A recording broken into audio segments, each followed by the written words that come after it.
Blue Jays fans, and welcome to another episode of Jays Latest. I'm your host, Craig Borden. We're going to talk all things sweep today because the Blue Jays were able to pull off their first sweep of the season against the Washington Nationals yesterday, and they did it in pretty good fashion, winning, 4-2 against a very good pitcher, or at least one of the ones that has had the best stories so far in this very, very, very young baseball season.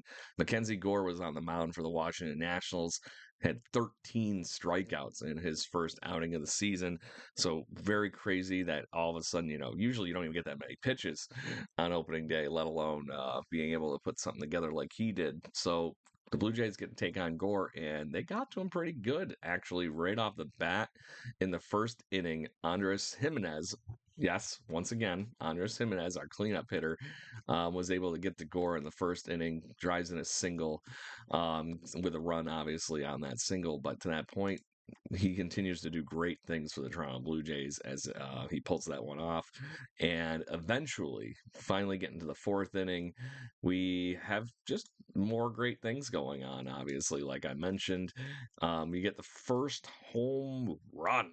First Springer dinger of the year, and George Springer hitting a rope on this one over the left field wall. It didn't look like it made it over the wall by very much, but this thing was 105 miles an hour off the bat and was a screamer at a 25-degree launch angle. So crazy, good hard contact from George Springer again, which is going to be the key to his Major League Baseball season. Is if he can keep that kind of hard contact rate up, good things are going to continue to happen for George Springer this whole entire baseball season, and it's going to be very fun to watch if for Blue Jays fans if we can keep that if he keeps that up. So outside of that, the Blue Jays, like I said, tacked down a few extra runs throughout the game and kept things moving. And Ernie Clement ended up having a sac fly, got an RBI. Still struggling a little bit at the plate, but I was feeling he's going to find it again. Tyler Heineman continues to impress. Another 2-for-4 outing. Miles Straw might have been I'll say, regular offense standout yesterday. He had two doubles. Miles Straw, first actual start of the season. That was the fun part because he has been a defensive substitute for most of the games so far. Comes in late innings, just plays a great center field. Obviously, he was a Gold Glove winner at one point. So seeing him get some actual time at the plate yesterday was a really cool item. And watching him go 3-for-4, even better. Scored the one run, as I mentioned. He came in on the single by Santander at one point, and it was just really good to see him actually at the plate. There's something very calm and cool and collective right now going on with Miles Straw. I look very much forward to seeing if this continues because this team is starting to look really, really deep on offense. And let's just dive into that topic because that's what I wanted to get to next. So, we talked about the bunting competition and everything yesterday in our clip. Um, I just can't say enough good things about how this team is moving runners around. With runners in scoring position yesterday, for example, they went 3-for-12, but those three opportunities they were able to capitalize on actually led to runs scored. So they're maximizing the little bit that they can get.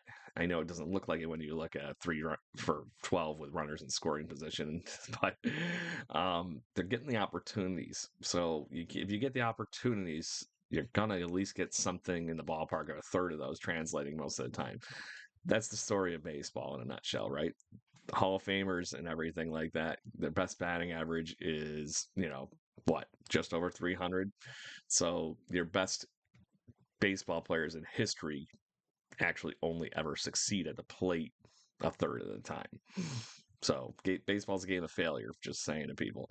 Um, as far as those pieces go, this offense, though, has just got so many ways to beat you. And we haven't even seen the best in what they can do when you're looking at the likes of Vlad Jr. hasn't gotten fully going. Had one hit and a run scored yesterday, but still batting 222. We know he's going to hit better than that. I'm not saying that. He's stuck at 222.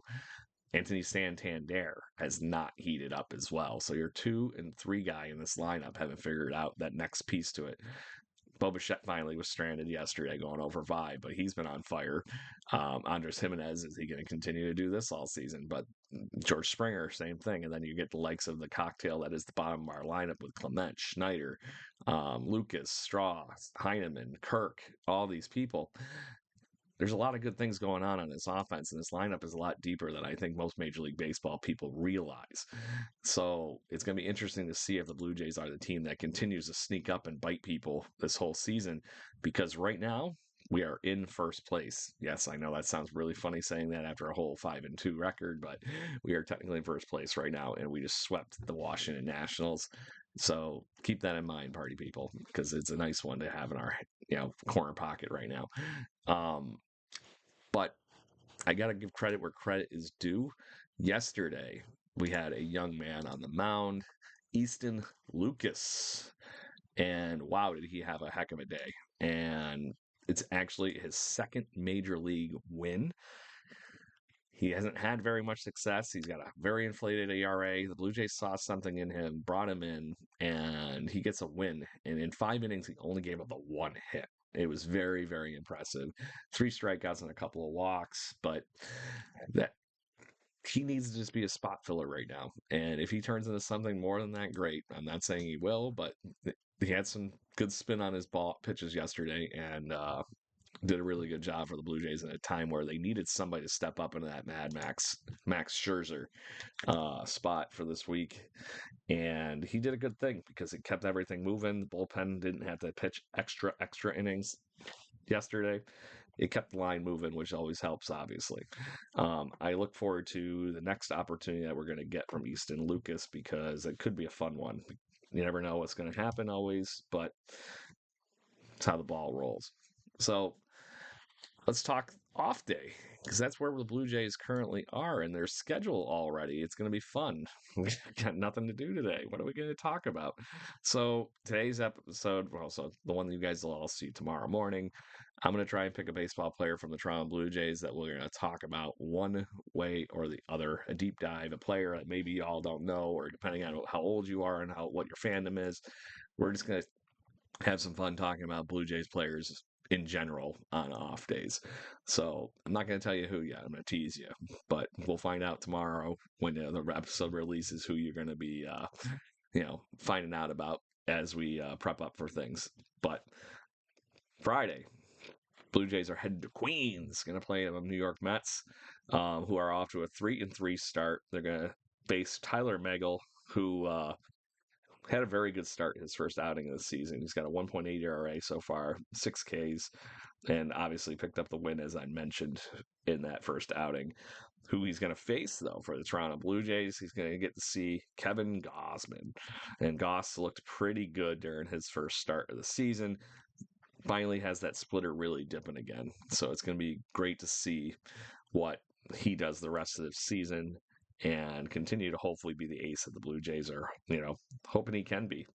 Like I said, he only gave up the 1 walk, which is typical of Gausman in 6 innings, 3 hits, 2 earned runs in his last outing.